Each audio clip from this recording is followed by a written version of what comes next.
Yes. Yeah. Yes, go I ahead. have a comment, probably a bit controversial.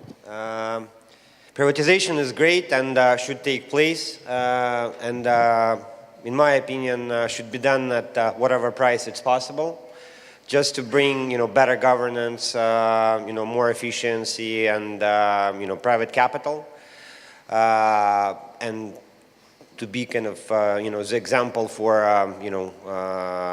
others that are still sitting or waiting on the sidelines that, things can be done in Ukraine.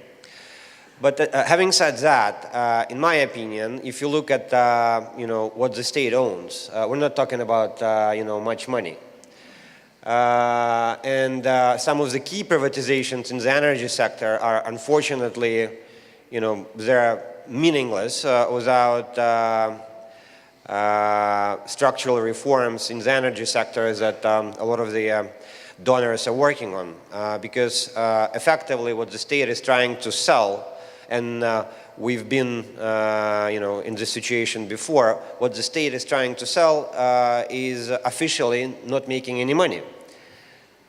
So by regulation, if we're talking about electricity distribution, electricity distributors are not allowed to make money.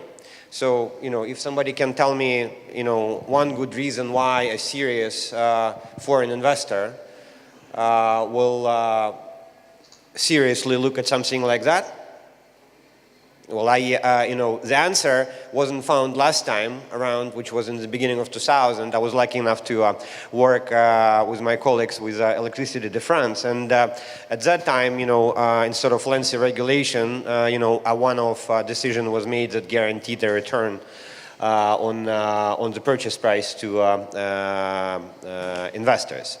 So, just to conclude that, privatization is good, but in my opinion, is not going to move the needle. It's very important. I think, what we need to prove that, Ukraine is an improving story, to show people that the reforms are not only, only painful and, are the bad word.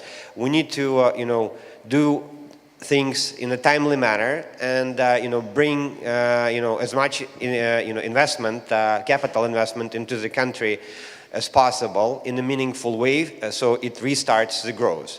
The good thing is that we're starting from a low base has been discussed before.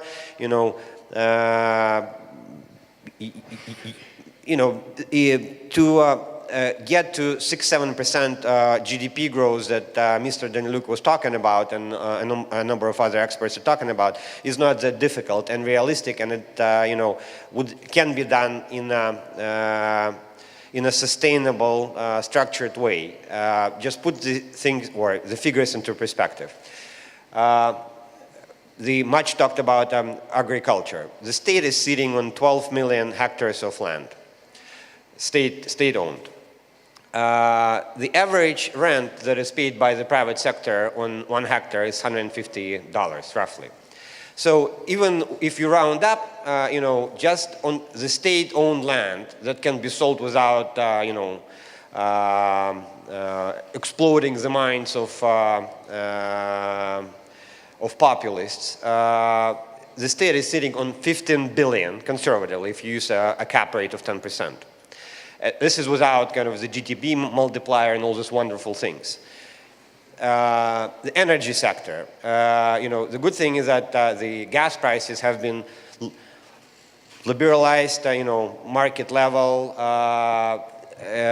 Investors want to get in, and if we market this well enough and set, the clear rules or continue to adhere to clear rules on pricing, we're easily talking about, 3 billion that can be and will be put into exploration over, a pretty short period of time, 5 years. And, I can go on and give you, other examples and figures, but just think about it, just think about the figures that I mentioned and, compare it with $100 billion GDP that this country has at the moment. 18 billion, roughly, give or take, gross reserves of the national bank. And the incremental borrowing of 1 billion that we just talked about, and total IMF program of what, 15 billion that in theory can be extended. So those are big numbers that can move the needle. They will move the needle, and then we can be in the territory, if not negative, but then much lower interest rate or cost of capital. Thank you very much.